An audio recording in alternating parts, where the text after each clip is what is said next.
hjernen. Jeg udsender stoffet GnRH, gonadotropin releasing hormone til hypofysen. Jeg er hypofysen. Jeg sender FOS og LH gennem blodet til æggestokken.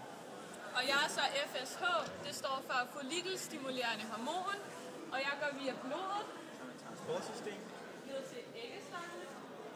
Og jeg er højre æggestok, og Sofie er venstre æggestok, og æggestokke er stedet for produktion og modning af nye æg. Ja, og det jeg gør, det er, at jeg sender signal til folliklen om, at den skal modne ægget. Ja. Og jeg er et follikel, og jeg har et lille væskefyldt hulrum, som bevarer ægget. Og der bliver altid sendt nye follikler ud, som skal modnes. Ja, og jeg gør også det, at jeg sender besked til æggestokken om, at de skal producere østrogen.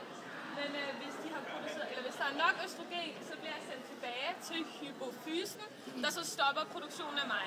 Og på den måde opstår der negativ feedback. Jeg er østrogen, og jeg sørger for, at livmoderen er klar til, at der er mulighed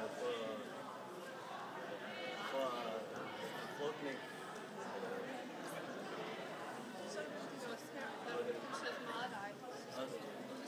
Og hvis der bliver produceret for meget af mig, så kommer LH til Jeg bliver så udsat af hypofysen gennem blodbanen hernede til.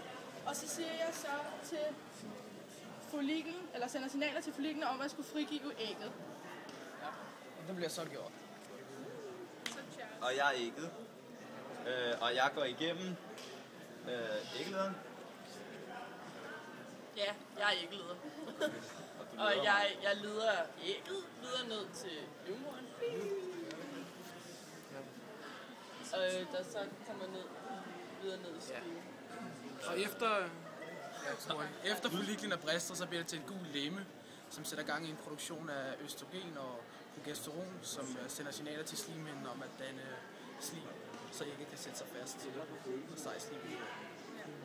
Ja, jeg er så progesteron, som sætter signal til slimhinden om produktion af slim, så ægget kan sidde fast. Og det er så det, der sker samtidig med, at jeg kommer her. Ja. Jeg er så livmoderslimhinden, og jeg producerer den slim, som jeg fik besked på, at jeg skulle producere, sådan at ægget kunne sidde godt og fast og trygt her. Og så kan man så vente på, at det bliver befrugtet, og hvis det ikke sker, så har det bygget sig op, og så er der noget til udskillelse gennem skeden. Jeg er skeden, og min funktion er at udskille livmoder, det der slimhinde og blodet og det ikke befrugtede skeden. Det kommer ud af verden. Så kommer blod. Og til sidst så sender jeg besked til livmodermunden om, at den skal være sej igen, altså den der slim, sådan så at hvis det var af ægget, der var et foster, så ville der ikke komme infektioner til skede. Og jeg producerer så den seje slim, der skal undgå infektioner. Slut på finalen. Yeah.